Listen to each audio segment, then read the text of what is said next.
Saipan, July 1944. Emiko Nakamura pressed her body against the wet cave wall, her white nurse uniform now brown with weeks of accumulated filth. The stench of unwashed bodies, fear, and death filled the underground darkness. Outside, American voices echoed through the jungle. The battle was lost. Emiko clutched a cyanide capsule in her trembling hand. She had seen the propaganda films. She knew what American soldiers did to captured Japanese women. Torture, violation, horrors worse than death. Around her, other women chose suicide over capture. Emiko raised the capsule to her lips. Then an explosion collapsed part of the cave entrance. Rocks rained down. Everything went black. When Emiko opened her eyes, she was surrounded by American soldiers. This was it. The nightmare was beginning. She tried to move, but her body wouldn't respond. Pain radiated from her left arm. One of the soldiers was checking her pulse, speaking in English she couldn't understand. His touch was firm but not violent. Not yet, she thought. They're waiting. She closed her eyes and prayed for death to come quickly. Instead, she felt herself being lifted onto a stretcher. They were taking her somewhere, to do unspeakable things. She waited for the terror to begin, but as consciousness faded again, all she felt was the strange gentleness of hands that didn't want to hurt her. It made no sense. Emiko woke in a medical tent. White canvas overhead. The smell of antiseptic instead of rotting flesh. Her arm was bandaged professionally. An IV drip fed into her other arm. She was clean. Someone had washed the dirt from her skin while she was unconscious. Panic seized her chest. They had touched her while she was helpless. This was how it started. A tall American officer appeared beside her cot. Captain William Bradford checked the IV, felt her pulse at her wrist, examined her bandages. His movements were clinical, professional. He smiled at her reassuringly and said something in English before walking away. Emiko lay rigid with confusion. What kind of psychological torture was this? Pretending to be kind before the real horror began. For 3 days, Emiko refused to acknowledge her captors. She kept her eyes closed when they approached. She wouldn't eat or drink. She was waiting for the mask to drop, for the Americans to reveal their true nature. But they kept bringing food, kept changing her bandages, kept monitoring her vital signs with the same care they showed the American soldiers in adjacent cots. On the 4th day, an Asian woman in American uniform sat beside her bed. The woman spoke in halting, broken Japanese. "My name is Lieutenant Sarah Chen. You are safe here. You are in a medical facility. We are treating your injuries. We will not harm you." Emiko wanted to scream that it was a lie, but something in Sarah's exhausted eyes made her hesitate. There was no cruelty there. Only weariness and something that looked like compassion. On the 5th day, everything changed. A group of 17 Japanese women arrived at the medical camp. They had been found hiding in caves just like Emiko. Civilian women. A teacher named Michiko Tanaka. A pregnant teenager named Fumiko Watanabe. Shopkeepers, mothers, daughters. They were filthy beyond description. Months of living underground without proper sanitation had left them covered in grime, lice, and open sores. The smell was overwhelming. American medical staff wearing masks gathered them in a separate area. Through Sarah Chen's translation, Captain Bradford explained that for health reasons, everyone needed to be decontaminated. There would be showers. Clean clothes would be provided. Medical examinations would follow. The Japanese women heard the words and felt their blood turn to ice. Michiko understood what was happening. The propaganda had been right. First, they would be forced to undress, to expose themselves to male soldiers. This was how the violation would begin. She looked at the other women and saw the same terror reflected in their eyes. Fumiko, 7 months pregnant, began to shake uncontrollably. An elderly woman started praying. Another woman reached for something in her pocket, probably a hidden blade or poison. Michiko grabbed her wrist. "No, if we are going to die, let us face it with dignity.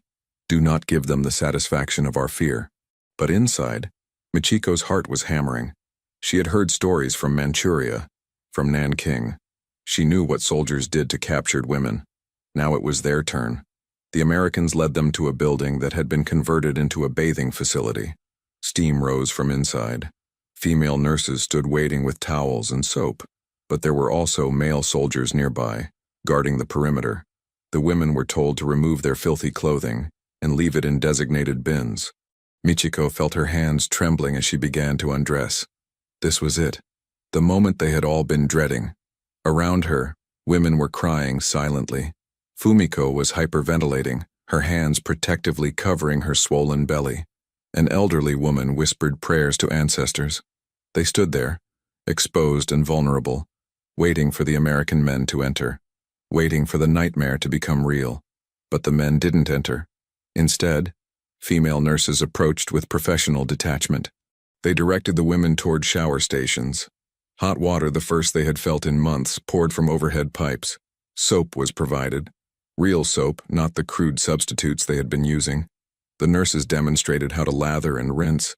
They pointed to areas needing special attention. They checked for lice, treating infestations with medicinal shampoo. They examined open sores and made notes for later treatment. Their touch was clinical, not violating.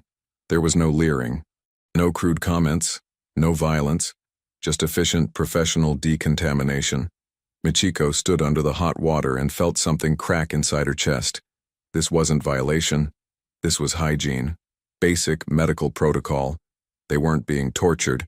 They were being cleaned. The psychological whiplash was almost worse than actual violence would have been.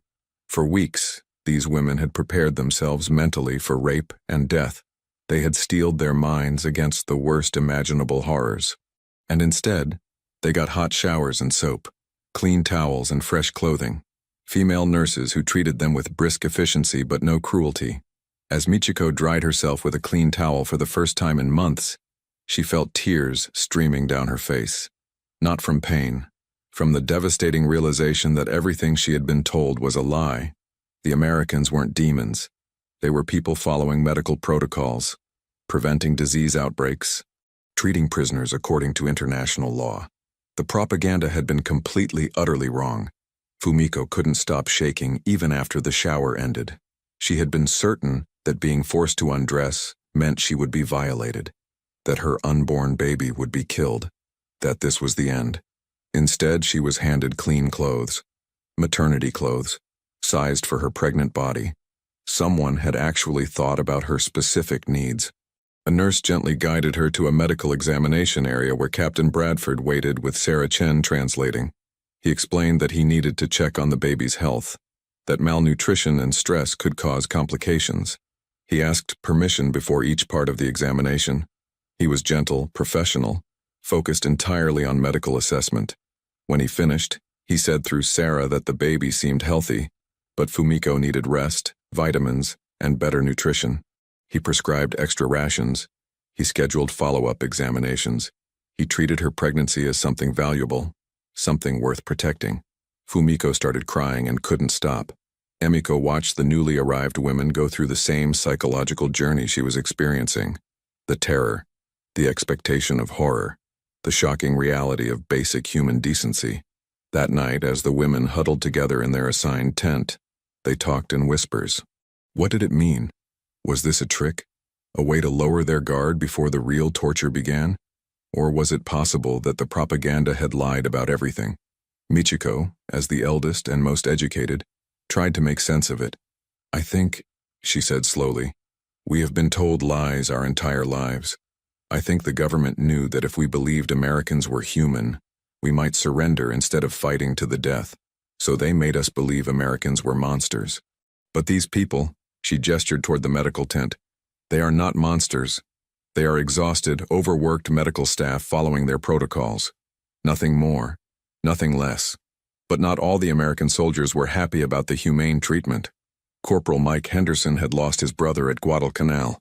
He had seen the brutality of Japanese forces firsthand, the torture of captured Marines, the refusal to take prisoners, the suicide charges designed to kill as many Americans as possible.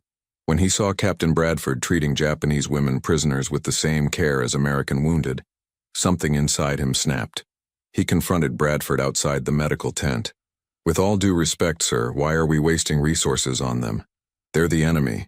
My brother died screaming in a Japanese POW camp. These people would have let him rot without a second thought. Why do they deserve our mercy? Bradford understood the anger. He had felt it himself. But anger couldn't guide medical decisions. Corporal, I'm sorry about your brother. Truly. I've seen what Japanese forces do to prisoners. I've treated American soldiers who barely survived captivity. I know the brutality. But I'm a doctor. My oath doesn't distinguish between American blood and Japanese blood. If I start deciding who deserves care based on nationality or what their government did, I've violated everything medicine stands for. These women aren't soldiers. They're civilians and medical personnel. And even if they were combatants, the Geneva Convention is clear. We treat prisoners humanely, not because they deserve it, but because we're Americans, because we're supposed to be better than our worst enemies. Because if we abandon our principles in war, we've already lost the things worth fighting for. Henderson walked away angry, but 3 days later he came back. He had been thinking about Bradford's words. He still didn't agree. The rage over his brother's death was too fresh, too raw, but he had stopped openly complaining. He had even, once, helped carry supplies to the women's tent when asked. It wasn't forgiveness. It wasn't acceptance. But it was the first small step toward recognizing that these individual women weren't responsible for his brother's death. That collective guilt was its own form of injustice. Bradford noticed the change and said nothing. Sometimes growth happened slowly, silently. Pushing too hard would only create resistance. Sarah Chen became the vital bridge between two worlds. Her Japanese was imperfect, learned from her grandmother who had fled Manchuria. But it was enough for basic communication. Enough to translate medical terminology, enough to ease fears and explain procedures. The work was emotionally exhausting for Sarah. Her own history with Japan was traumatic and painful. Her father had been killed by Japanese soldiers during the invasion of Manchuria. Her younger brother had starved during the occupation. Her mother had died hating the people who destroyed their family. Sarah had inherited that hatred, had carried it like a burning coal in her chest for years. Joining the U.S. military had felt like justice, like fighting back against the people who had taken everything from her. But now she was holding the hands of Japanese women as they cried for their families. She was translating their fears to American doctors who actually cared. She was helping deliver medical care to people who spoke the language of her family's killers. The cognitive dissonance was overwhelming. One night, Michiko approached her hesitantly. Through broken English, Michiko asked, "Why you help us? Your family. Japan hurt them. I can see in your eyes. You have lost people." Sarah was quiet for a long time. When she finally spoke, her voice was raw with emotion.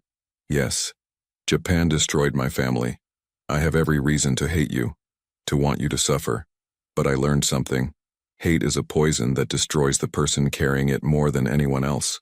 My mother died from hatred. It ate her alive. I decided I wouldn't let that happen to me. You didn't kill my father. You didn't invade my homeland. You're victims of the same war machine that destroyed my family. Helping you doesn't dishonor his memory. It honors the values he taught me, that all life has worth." Emiko's recovery progressed steadily. As her strength returned, so did her ability to observe and process. She watched the American medical staff work 18-hour shifts with limited resources. She saw them treat Japanese prisoners with the same urgency they treated their own wounded. She witnessed Captain Bradford argue furiously with a supply officer, demanding more morphine for the prisoner ward. His face was red with anger, his voice sharp, not because he enjoyed conflict, but because he genuinely cared about his patients' suffering. All of his patients, regardless of what uniform they had worn or what language they spoke. That night, lying in her cot, Emiko cried for the first time since her capture.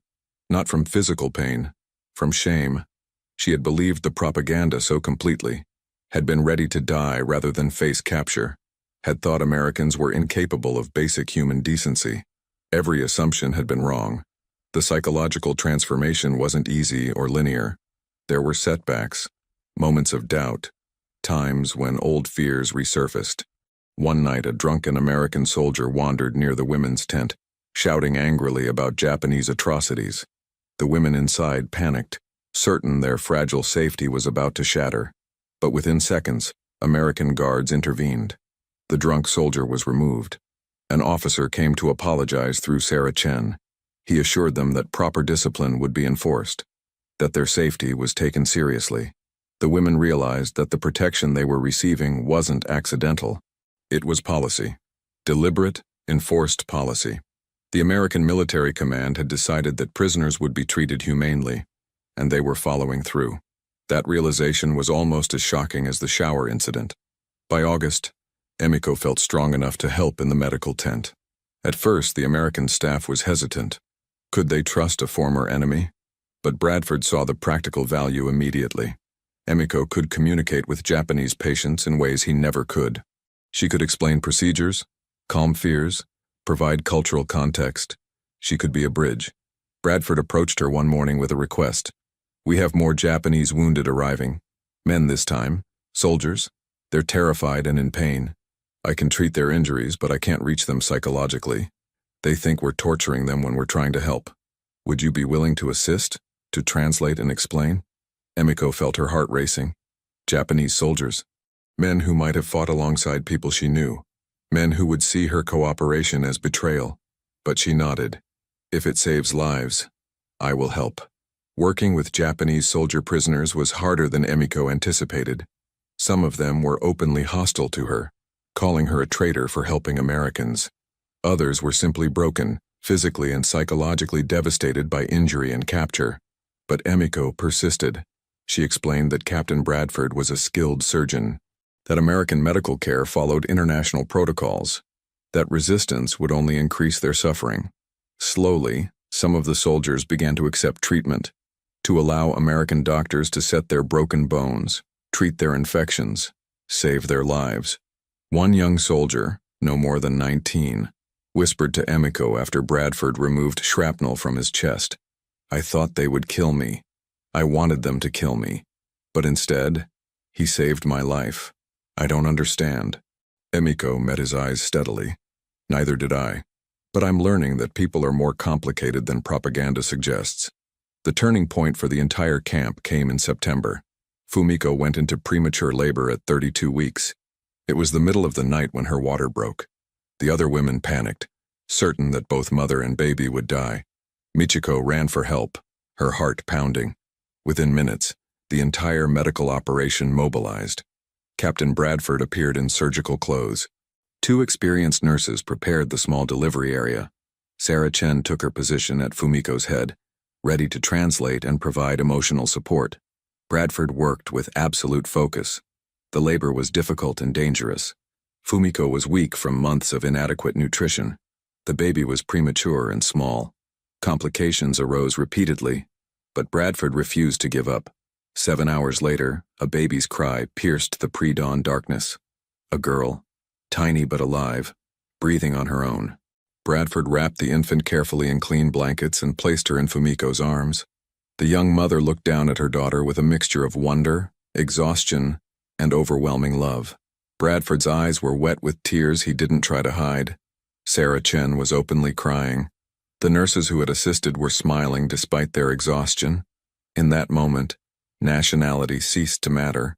They were all just humans who had fought together to bring new life into a world consumed by death. Fumiko looked up at Bradford and said in halting English, "Thank you. You save us. Both." Bradford squeezed her shoulder gently. "That's what doctors do. We bring life. Always." The baby's birth changed everything. Fumiko named her daughter Hana, meaning flower, a symbol of beauty and hope in the midst of devastation. The other Japanese women rallied around mother and child, helping with care and support, but so did the American staff. Lieutenant Sarah Chen knitted a small blanket during her rare off-duty hours. A Marine corporal carved a wooden rattle from scrap wood, bashfully presenting it to Fumiko through Sarah. Nurses took turns checking on Hana, monitoring her weight and development with meticulous care. Captain Bradford examined her daily, tracking every ounce gained, every milestone reached. The tiny premature infant became a shared project, a symbol of something good surviving in the midst of hell. Even Corporal Henderson, who had been so angry about resources spent on Japanese prisoners, was affected. He came to the medical tent one afternoon with a small stuffed toy he had received in a care package from home. Through Sarah, he told Fumiko that his own daughter was about Hana's age, that he missed her terribly, that he wanted Hana to have the toy. Fumiko accepted it with tears streaming down her face. Henderson walked away quickly, not trusting himself to speak. Later, Bradford found him sitting alone, staring at a photo of his own family. The war had taught Henderson to hate, but a tiny Japanese baby was teaching him to remember his humanity. It was a painful, confusing lesson, but necessary. News from the outside world continued to filter into the camp. Japan was losing badly. American forces advanced island by island toward the Japanese homeland. There were reports of massive bombing campaigns. Cities reduced to rubble. The Japanese women worried constantly about their families. Were their parents alive? Their siblings? Their children? Michiko wrote letters to her family that she knew would never be delivered. It helped somehow to put her feelings on paper, to tell them she was alive and being treated well. That last part felt surreal to write. Being treated well by the enemy. Who could have imagined such a thing? Yet it was true. The Americans had kept every promise. They had provided medical care, food, shelter, safety. They had not harmed her. They had treated her with basic human dignity. That simple fact challenged everything she had been taught about the war. By October 1944, the camp had developed its own routines. Morning medical rounds, afternoon rest periods, evening meals eaten communally. The Japanese women still wanted desperately to go home. They prayed for the war to end so they could search for their families. But their daily existence had become almost normal. Emiko assisted in surgeries. Michiko helped with translation and cultural mediation. Fumiko cared for Hana while other women watched and offered advice. They had formed something resembling a community. Not quite friendship, the power imbalance prevented true equality, but mutual respect, shared humanity, recognition that they were all trapped in impossible circumstances beyond their control. One afternoon, a critically wounded American soldier was brought in from a firefight. He was barely 20 years old, bleeding heavily from multiple shrapnel wounds. Bradford worked frantically to save him, but he needed more hands immediately. Without hesitation, Emiko stepped forward. She followed Bradford's rapid-fire commands with practiced efficiency, clamping vessels, monitoring vitals, adjusting equipment. The surgery lasted nearly 5 hours. The soldier survived. Afterward, Bradford looked at Emiko with profound respect and exhaustion. "You just saved an American life," he said quietly.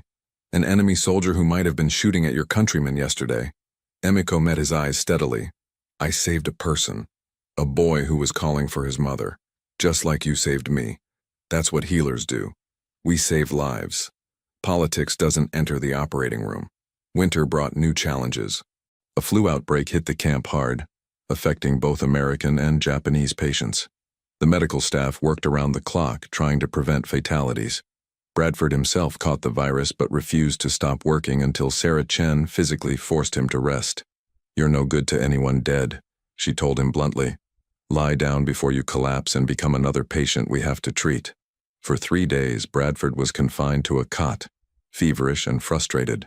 His staff managed without him, proving their competence. When he recovered, he felt humbled and grateful for the Japanese women who had helped nurse sick Americans back to health. Emiko had worked tirelessly during the outbreak. Michiko had helped coordinate care. They had given far more than duty required. They had given genuine compassion. December brought a delegation from the International Red Cross. They interviewed prisoners privately, inspected facilities, and documented treatment protocols. The Japanese women told the truth. They were being treated according to Geneva Convention standards. They received adequate medical care, food, and protection. The initial shower incident, which had terrified them, was explained as standard decontamination protocol. The Red Cross representatives seemed surprised by the level of care. Reports from other theaters painted very different pictures. Japanese treatment of Allied POWs was notoriously brutal. The contrast was stark and deliberate. Captain Bradford knew his camp's operations were being documented as evidence of American adherence to international law. He felt uncomfortable with the political implications but couldn't deny the truth. They did provide humane treatment. If that served propaganda purposes, so be it. What mattered was that his patients received proper care. Christmas 1944 was bittersweet. The American staff decorated the medical tents with paper chains and a small pine tree. On Christmas Eve, carols were sung. The Japanese women didn't know the words, but hummed along. Fumiko held 9-month-old Hana, who had grown into a healthy, smiling baby against all odds. Captain Bradford approached them that evening. "Through Sarah," he said, "I hope next year you're home with your family." In a Japan at peace. Fumiko nodded, tears streaming down her face. I hope you are home with your family too, Captain. You have been kind when you didn't have to be. I will never forget. Bradford felt his throat tighten with emotion. May we all find peace, he said softly. May this war end soon. The new year brought devastating news. American B-29 bombers had intensified their campaign against Japanese cities. Tokyo was firebombed in March 1945. The destruction was apocalyptic. Tens of thousands of civilians died in a single night. The Japanese women were inconsolable. Michiko's family lived in Tokyo. She didn't know if they had survived. The uncertainty was torture. She collapsed in Sarah Chen's arms, sobbing uncontrollably. Sarah held her, offering no empty comfort. There were no words. The war was a machine devouring everyone indiscriminately. Later that night, Sarah shared her own losses with the group. Her father killed in Manchuria. Her grandmother dead from starvation. Her mother consumed by grief and hatred. We've all lost people to this war, Sarah said quietly. We're all carrying unbearable grief, but we're still here, still breathing, still capable of showing kindness to each other. That has to count for something. In April, Germany surrendered. The European war was over. The Pacific Theater would be next. The Japanese women felt the weight of impending defeat. It was a complicated emotion. Relief that the killing might stop. Grief over national humiliation. Shame at surrender. Fear of what occupation would mean. Captain Bradford tried to prepare them gently. When the war ends, you'll be repatriated to Japan. You'll go home. But Japan will be very different. Occupied. Rebuilding. Resources will be scarce. It will be hard. But you're survivors. You've already endured the unthinkable. You'll manage. Fumiko looked at Hana, now 14 months old and walking. What kind of Japan would her daughter grow up in?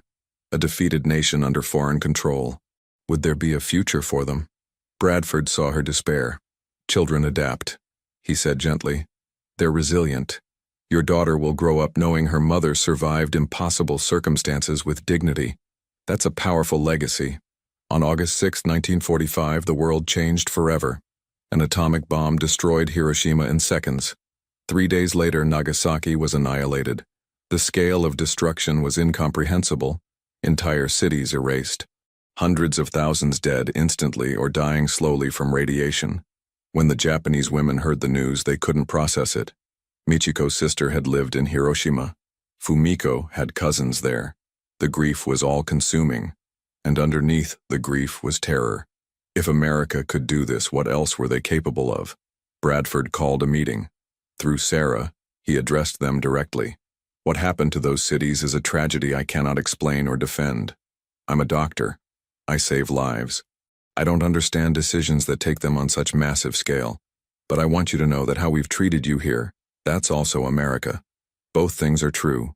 We're capable of terrible destruction and genuine compassion. You've seen our compassion. Hold on to that truth. On August 15, 1945, Emperor Hirohito announced Japan's surrender. The war was over. In the medical camp, the Japanese women sat in stunned silence. Years of fighting, millions dead, and now, defeat. Some cried from relief, some from shame, some simply sat numb. The American staff gave them space to grieve. There were no celebrations in front of the prisoners, no gloating. Bradford understood this moment was both liberation and devastation for the Japanese women. Everything they had believed about Japan's divine mission was shattered, but they had survived, and survival mattered. In the following days, preparations began for repatriation. The women would return to their devastated homeland. The prospect terrified them, but they needed to go, needed to find their families, needed to rebuild. The night before departure, Captain Bradford organized a farewell gathering. It was emotional and awkward. The American staff had grown genuinely attached to these women. Fumiko approached Bradford with Hana in her arms. Through Sarah, she said, "You delivered my daughter when we both should have died. You gave us life. I thought Americans were demons. Instead, I found angels." Bradford's eyes filled with tears. "You're a strong woman and a good mother," he said. "Hana is lucky to have you." Michiko gave Sarah Chen a small origami crane. May you find the peace your father would have wanted for you, Michiko said. Sarah clutched the paper crane like treasure. May we all find peace, she whispered. Emiko was the last to say goodbye. She stood before Captain Bradford and Lieutenant Sarah Chen, the two people who had fundamentally transformed her understanding of humanity. In careful English, she said, "When I was forced to undress for the showers, I was certain my worst nightmare was beginning. I prepared myself to be violated. Instead, I received hot water and soap. That moment changed everything. You showed me that propaganda lies, that enemies can be decent, that humanity survives even in war. I will carry this lesson forever." Bradford embraced her briefly.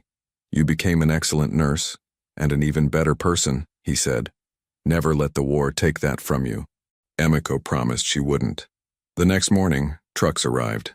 The Japanese women boarded for the journey to the port and then home. As the trucks pulled away, Captain Bradford and his staff stood at attention, saluting. Not a military salute, but something more personal.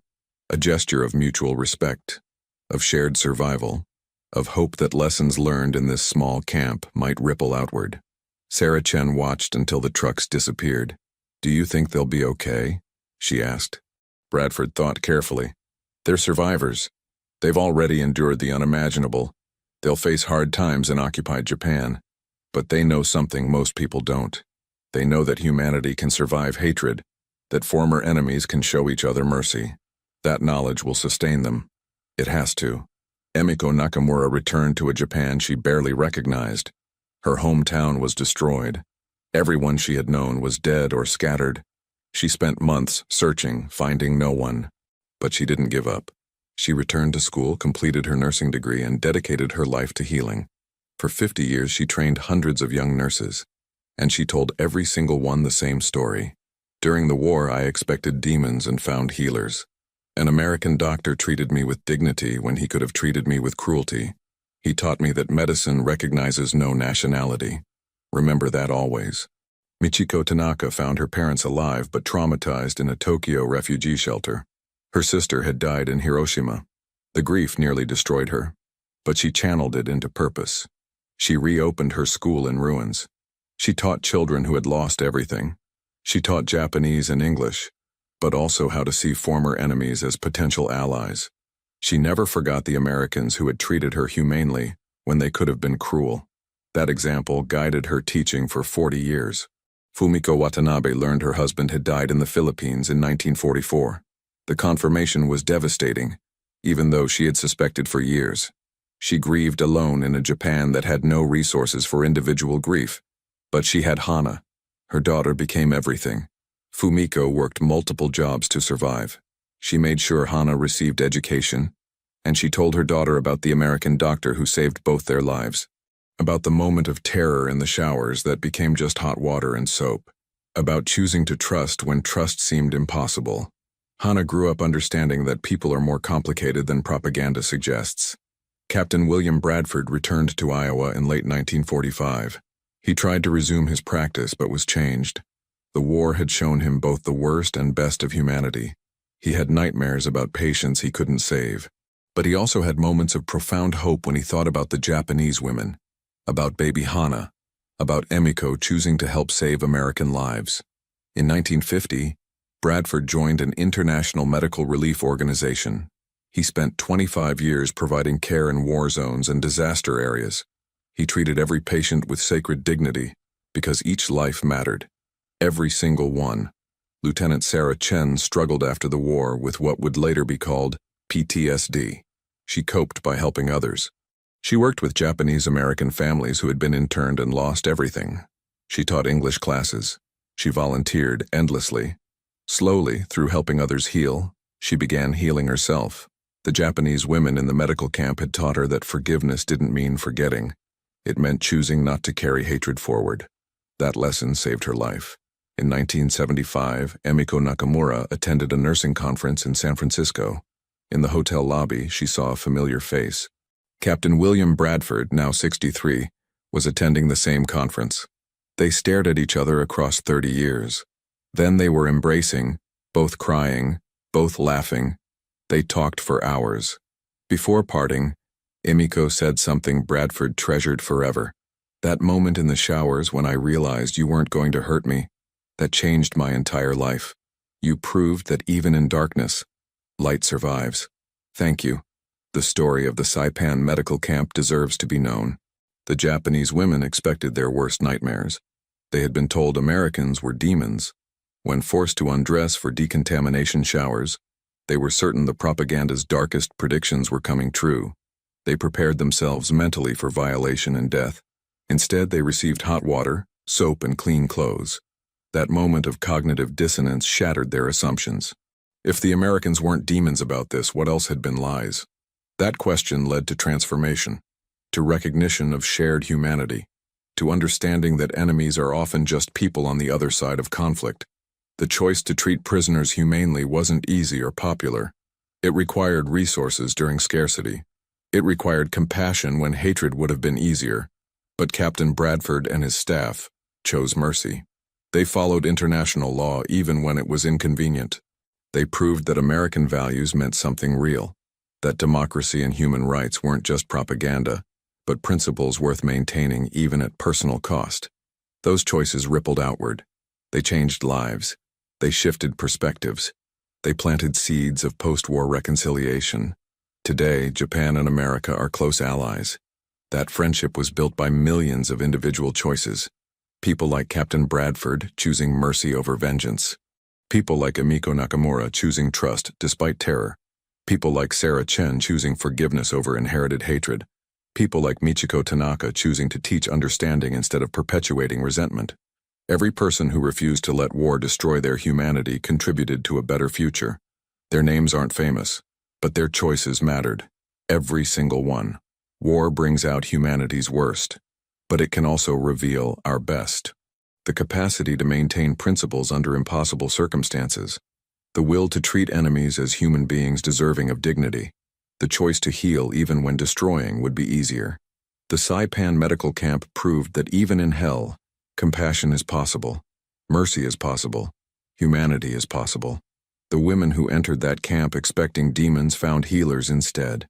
That discovery changed everything, not just for them, but for everyone they touched afterward. The ripples continue even now, decades later, in the students they taught and the lives they shaped. If this story moved you, please subscribe to our channel for more untold historical narratives. Leave a comment sharing your thoughts on maintaining humanity during inhumane times. And hit that like button to support content exploring history's complexity. Thank you for watching.